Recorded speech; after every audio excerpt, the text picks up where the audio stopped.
Yuji Itadori's basic set of moves gets upgraded beyond anything that we JJK fans could ever have imagined. Now, left right goodnight still stands as the cornerstone of his moveset, but he also gains a domain expansion, one of the inherent techniques of one of the big three Jujutsu clans, and the power of the King of Curses himself. So, let's get into it. Let's talk about Yuji's moveset chronologically. From the very beginning of the story, we see Yuji have incredible speed, strength, and stamina. That's why he was known as the Tiger of West Junior High. And we now know that this is because he is quite literally the offspring of Kenjaku, who was inhabiting his biological mother Kaori Itadori's body, and the literal twin brother of Sukuna that got absorbed in the womb by Sukuna himself as a reincarnation in Yuji's father Jin Itadori. It's very convoluted, but it makes sense. This lineage explains a lot about Yuji, to be honest. He has a lot of cursed energy and he's very proficient at controlling it in his hand-to-hand combat. Because he's so extremely fast, Yuji's cursed energy reinforced punches hit like a truck, but his physical speed outspeeds his cursed energy. This attack becomes known as Divergent Fist, and it's very powerful against curses. This even surprises Mahito by hitting his soul. Now, hitting his soul is possible because of Sukuna's inhabitants of Yuji's body. It's explained that Sukuna being inside Yuji's body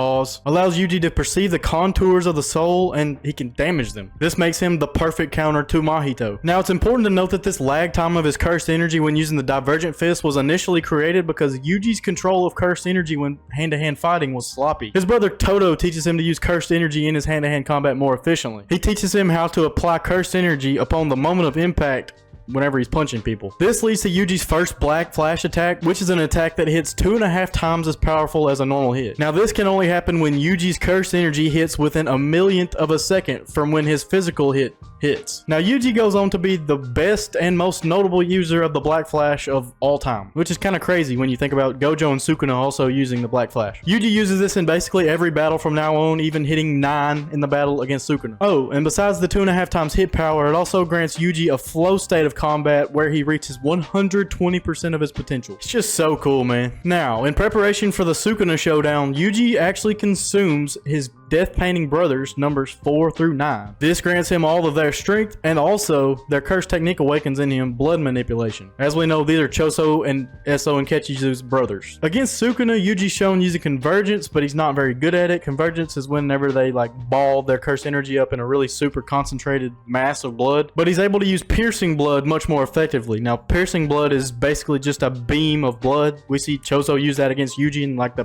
prison scene. It's not a prison scene, it's a fight. Anyway, it looks like a prison to me. He's really not the best at using blood manipulation, especially piercing blood and convergence, but it's pretty cool anyway. His piercing blood does pierce Sukuna's face. In preparation, this isn't the only technique that he learns though. During the months leading up to the confrontation, Yuji actually learns to use reverse curse technique as well. Though he wasn't a perfect user, he learns enough to be able to use this in conjunction with the healing effects of blood manipulation to adequately heal himself in his fight against Sukuna. He also learned simple domain by switching souls with Kusakabe using Uyui's technique. Now, this is obviously a necessary move whenever you go up against Sukuna. It allowed him to survive 99 seconds of Malevolent Shrine and then the Divine Flame. This battle goes so hard, bro. Just wait till it gets animated. Now, after his slew of like 7 consecutive Black Flashes, Yuji actually awakens Sukuna's own innate technique, Shrine. Yuji's version of Shrine is a little bit different than Sukuna's though. He has kind of a low output because he's a new user. His Shrine uses a version of Dismantle that only lets him use the technique if he actually gets his hand on what he wants to cut. This technique creates dashed lines with scissors going across them that show the dismantled area. Now, back to Yuji's extraordinary perception of the soul. He's able to use a binding vow to change up Dismantle so he increases the precision of how it acts. So every time he hits Sukuna, his Dismantle is precise enough to target the barrier between Sukuna and Megami's soul, and this is key to separating them at the end. Now, how he learned to do this on the fly, because he literally didn't have Shrine before this fight, it can only be chalked up to the fact that Yuji's a genius in combat. He's kind of a dummy otherwise, but he's a genius in combat, kind of like Naruto. I love Naruto, bro. Finally, Yuji's last awakened technique is actually his domain expansion, which doesn't have a name. His domain transports him and Sukuna to an imaginary version of Sendai, which is where Yuji grew up. They go on a full tour of the town. He doesn't attack Sukuna, but he rather explains to him how it is to be a human and how it is to care about other people. Now, this is to no avail because Sukuna is just evil for the sake of being evil. But the good thing about this is that at the same time that he's talking to Sukuna, his soul is also talking to the soul of Megami. He tells Fushiguro to live, and I truly believe that this sparked Megami to fight back within Sukuna.